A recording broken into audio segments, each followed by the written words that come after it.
Okay, magiging BSF housing namin.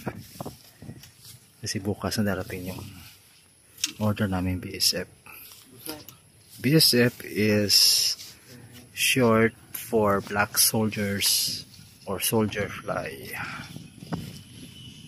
Pwede tayo pakain sa mga native na manok, sa pantat namin mga alaga.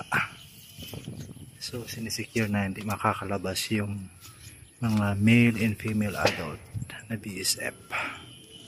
Okay, kaya nakanet siya sa palibot.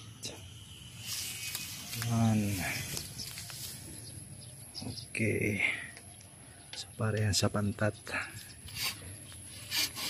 Then later on, dun banda, tapos may bahay na yon sa gitna niyang banda, merong native chicken na ilalagay.